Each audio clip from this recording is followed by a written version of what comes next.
എല്ലാവർക്കും നമസ്കാരം. പുതിയൊരു വീഡിയോയിലേക്ക് സ്വാഗതം. ഇന്ത്യ ബംഗ്ലാദേശ് ബോർഡറിൽ ഈ അതിർത്തി ലംഘിച്ചിട്ട് ഇന്ത്യയുടെ ഏരിയയിലേക്ക് കടക്കാൻ ശ്രമിച്ച രണ്ട് ബംഗ്ലാദേശി ജിഹാദികളെ BSF വെടിവെച്ച് കൊന്നു എന്നുള്ളൊരു വാർത്ത കഴിഞ്ഞ ദിവസം പുറത്തു വന്നിട്ടുണ്ടായിരുന്നു. ഈ സംഭവം നടന്നത് ഈ മേഘാലയയിലാണ്. അത് മേഘാലയയിൽ ബംഗ്ലാദേശ് ബോർഡറിൽ വെച്ചിട്ടാണ് സംഭവം നടക്കുന്നത്. അപ്പോൾ ബംഗ്ലാദേശിൽ അവിടെ വലിയ രീതിയിൽ മീഡിയയൊക്കെ ഇത് വലിയ രീതിയിൽ കൊണ്ടാടുകയാണ്. അതായത് ഇന്ത്യക്കാർ BSF ആണ് വെടിവെച്ച് കൊന്ന രീതിയിലാണ് അവിടുത്തെ മാധ്യമങ്ങളൊക്കെ ചർച്ച ചെയ്യുന്നത്. അപ്പോൾ പൊതുവെ ഇവിടെ ഇപ്പം ബംഗ്ലാദേശിൽ വലിയ രീതിയിൽ കലാപം നടന്നുകൊണ്ടിരിക്കുകയാണ്. പ്രത്യേകിച്ച് ഈ വിവരമില്ലാത്തവന്മാർ, ഈ മദ്രസ പൊട്ടന്മാർ ശരിക്കും ഇന്ത്യക്കെതിരെയാണ് പോരാടുന്നത്. ഇന്ത്യക്കെതിരെ എങ്ങനെ പോരാടുന്നത്? ഈ ബംഗ്ലാദേശിലെ സകലമായ സംഭവങ്ങളും സാധനങ്ങളും ഈ ഗവൺമെൻറ്റിൻ്റെ പ്രോപ്പർട്ടിയൊക്കെ അടിച്ച് തകർത്തിട്ടാണ് അവർ ഇന്ത്യക്കെതിരെ പ്രതിഷേധിക്കുന്നത്. ഞാനൊരു കാര്യം പറയട്ടെ, ഈ പ്രതിഷേധം ഈ അടുത്തൊന്നും അവസാനിക്കരുത്, ഒരുപാട് നാളെ നീണ്ടു നിൽക്കണം. എന്ന് ബംഗ്ലാദേശ് ചുട്ട് ചാമ്പലാകുന്ന കാര്യത്തിൽ ഒരു സംശയമില്ല.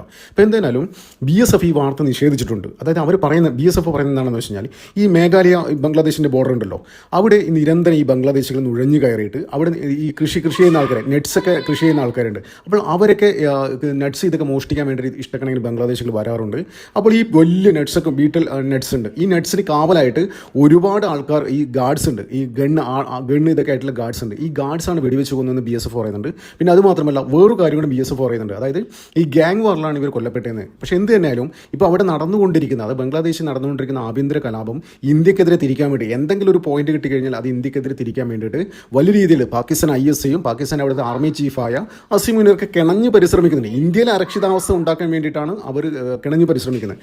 അതിന് വേണ്ടിയിട്ട് അമേരിക്കയുടെയും ഈ തുർക്കിയുടെയൊക്കെയും വലിയ സപ്പോർട്ട് അവർക്ക് കിട്ടുന്നുണ്ട്. പക്ഷേ എന്ത് തന്നെയാലും ഒരു കാര്യം ഉറപ്പിക്കാം, ഈ ഇന്ത്യ ബംഗ്ലാദേശ് ബോർഡറിൽ വലിയ രീതി ഏകദേശം 4000 കിലോമീറ്റർ ഫെൻസിങ് ഉണ്ടാക്കാൻ തീരുമാനിച്ചിരിക്കുകയാണ്. ഇപ്പോൾ ഏകദേശം 1800 കിലോമീറ്റർ ഓൾറെഡി കംപ്ലീറ്റ് കഴിഞ്ഞു.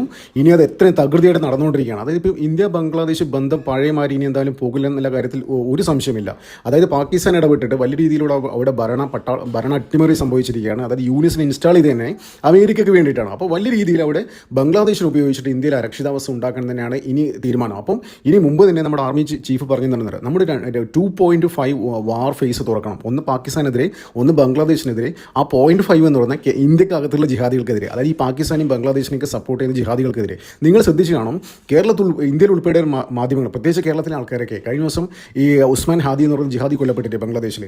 അപ്പോൾ അതിൻ്റെ പേരിൽ ഇവിടെ വലിയ രീതിയിലുള്ള, അയാളെ ഗ്ലോറിഫൈ ചെയ്യുന്ന രീതിയിലുള്ള വലിയ രീതിയിലുള്ള റിപ്പോർട്ടിംഗാണ് ഇവിടെ നടന്നത്. അതായത് അവനെന്തോ വലിയ സംഭവമാണെന്ന്. നേരെ മറിച്ച് അവിടെ ഒരു ഹിന്ദുവെ കൂട്ടക്കൊല ചെയ്ത് കത്തിക്കുന്ന സംഭവമൊക്കെ ഉണ്ടായിരുന്നു. ആ വാർത്ത പോലും ചില മാധ്യമങ്ങളെന്നല്ല, മിക്ക മാധ്യമങ്ങളും റിപ്പോർട്ട് ചെയ്തില്ല. 1-2 മാധ്യമങ്ങൾ ഒഴിച്ചാരും റിപ്പോർട്ട് ചെയ്തിട്ടില്ല. അതാണ് 2.5 വാർ ഫേസ് ഇന്ത്യ തുറക്കേണ്ടി വരും എന്ന് പറഞ്ഞത്. അപ്പോൾ എന്ത് തന്നെയാലും ഇതൊക്കെ മുൻനിർത്തിയാണ് ബോർഡർ വലിയ രീതിയിൽ ഫെൻസിങ് നിർമ്മിക്കാൻ പോവുകയാണ്. പിന്നെ അത് മാത്രമല്ല, കഴിഞ്ഞ ദിവസം ഒരു വാർത്ത പുറത്തു വന്നിരുന്നു. അത് ചില ദേശീയ മാധ്യമങ്ങൾ റിപ്പോർട്ട് ചെയ്തിരുന്നു. ഇന്ത്യ ബംഗ്ലാദേശ് ബോർഡറിൽ ഫുൾ ലേസറിൻ്റെ ഇൻസ്റ്റാളേഷൻ നടക്കാൻ പോവുകയാണ്. അതായത് ഇപ്പം ഇനി ഫെൻസിങ് കഴിഞ്ഞ് കഴിഞ്ഞാൽ അത് ഇലക്ട്രിഫൈഡ് ഇതായി, അതിന് ഇലക്ട്രിക് ഇത് കൊടുക്കും, കറണ്ട് പാസ് ചെയ്തതിനകത്ത്. പിന്നെ അത് മാത്രമല്ല ലേസർ, ആരെങ്കിലും കടന്നു കഴിഞ്ഞാൽ, ആ ലേസർ ലൈൻ കടന്നു കഴിഞ്ഞാൽ ഉടൻ തന്നെ ചാവും. ആ രീതിയിൽ സംഭവം സെറ്റ് ചെയ്യാൻ പോകണം ഇന്ത്യ ബംഗ്ലാദേശ് ബോർഡറിൽ. എന്തിനായാലും ഈ വലിയ രീതിയിൽ അത് നമുക്ക് മനസ്സിലാവും. അത് ഈ ബോർഡർ നോർത്ത് ഈസ്റ്റ് സംസ്ഥാനങ്ങൾ ബംഗ്ലാദേശ് ബോർഡറിലൊക്കെ പോയി കഴിഞ്ഞാൽ നമുക്ക് മനസ്സിലാവും. അതായത് ഒരു സുരക്ഷയില്ല. ചുമ്മാ ഇവിടുന്ന് അങ്ങോട്ട് പോവാം, അവിടുന്ന് ഇങ്ങോട്ടും വരാം.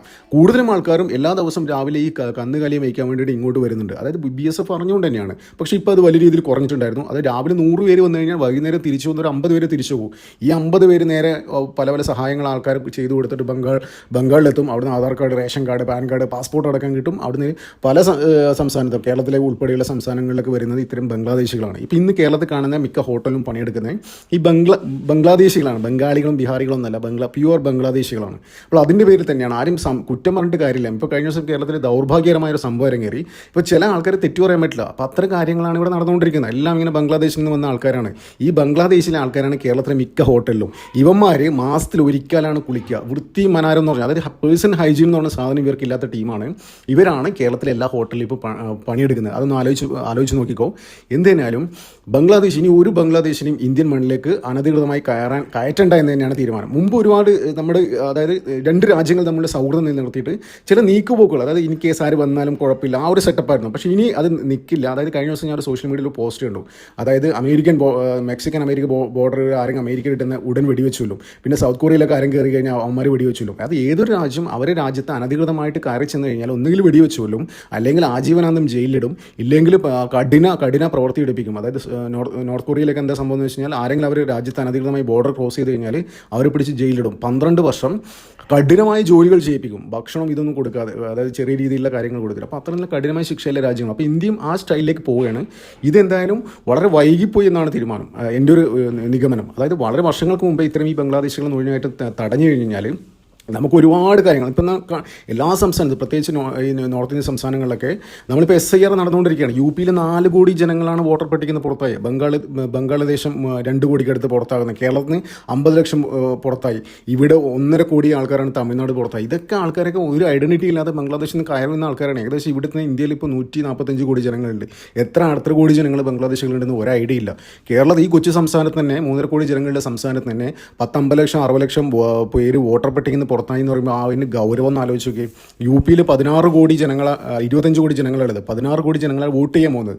ആ 16 കോടി ജനങ്ങളിൽ നിന്ന് വോട്ട് ചെയ്യാൻ പോകുന്ന 16 കോടി ജനങ്ങളിൽ നിന്ന് 4 കോടി ആൾക്കാർ പുറത്തായി. 12 കോടി ആൾക്കാർ വോട്ട് മാത്രമേ ഉള്ളൂ. അതായത് മൊത്തം ജനസംഖ്യയുടെ പകുതി മാത്രമേ അവിടെ വോട്ടേഴ്സ് ആയിട്ട് ഇപ്പോൾ ഉള്ളൂ. അപ്പോൾ ഇത്രയും ഈ ഇൻഫിൽട്രേറ്റേഴ്സാണ് പുറത്തുനിന്ന് കയറി വരുന്നത് ഈ ബംഗ്ലാദേശികളാണ്. അപ്പോൾ എന്തായാലും ഇനി ബോർഡർ ക്ലോസ് ചെയ്ത് കഴിഞ്ഞാൽ, ഇന്ത്യയുടെ ബോർഡർ ക്ലോസ് ചെയ്ത് കഴിഞ്ഞാൽ എന്തായാലും വെടിവെച്ച് കൊല്ലും എന്നുള്ളൊരു സംഭവം ആണ് ഇപ്പോൾ നിലനിൽക്കുന്നത്. അത് തന്നെയാണ് വേണ്ടത്. നമ്മുടെ രാജ്യം ഫസ്റ്റ്, അതായത് ഈ വിഷയത്തിൽ ഒരു മാനുഷിക പരിഗണനയും കൊടുക്കരുത് എന്നാണ് എല്ലാ രാജ്യങ്ങളും, ലോകത്തെ എല്ലാ രാജ്യങ്ങളും അങ്ങനെയാണ് ചെയ്യുന്നത്. പ്രത്യേകിച്ച് ഇപ്പോൾ ഈ മുസ്ലിങ്ങളൊക്കെ കഴിഞ്ഞ ദിവസം ഞാൻ ഒരു വീഡിയോ കണ്ടു. ഈ ഗ്രീസിലേക്ക് അനധികൃതമായി കയറി വന്ന ബോട്ടിലൂടെ കയറി വന്ന കുറേ ജിഹാദികളെ, അതായത് മുസ്ലിം ഇത് വന്ന ജിഹാദികളെ ഗ്രീസിൻ്റെ ഈ കോസ്റ്റ് ഗാർഡ് ഇടിച്ചിട്ട് കടൽ തള്ളാണ്. ഒന്നും നോക്കിയില്ല, ഒരു മാനുഷിക പരിഗണന വേണ്ട. അവരുടെ രാജ്യത്ത് ഇത്തരം ആൾക്കാർ വേണ്ട. അത് തന്നെ എല്ലാ രാജ്യങ്ങളും, അതായത് നമ്മുടെ രാജ്യം ഫസ്റ്റ്. ഏത് രാജ്യം ആ രാജ്യത്തെ സംരക്ഷിക്കാൻ അവിടുത്തെ പൗരന്മാർക്ക് ഫസ്റ്റ് പ്രിഫറൻസ് കൊടുക്കണം. എന്നിട്ട് മതി ബാക്കിയുള്ള മാനുഷിക പരിഗണനയൊക്കെ. അതൊന്നും വേണ്ട. ആ രാജ്യം അവർ വരുന്ന രാജ്യത്തിൻ്റെ ആ ഭരണാധികാരികളോ അവിടുത്തെ ഭരണകൂടത്തിനോ അവരെ പ്രൊട്ടക്ട് ചെയ്യാൻ പറ്റില്ലെങ്കിലും അവരുടെ മാനുഷിക പരിഗണന കാണിക്കാൻ പറ്റില്ല. പിന്നെ എന്തിനാണ് നമ്മൾ കാണിക്കണം? നമ്മൾ എന്തിനീ ഇത്തരം ഭാരങ്ങൾ ചുമക്കണം? അപ്പോൾ അത്രയേ ഉള്ളൂ.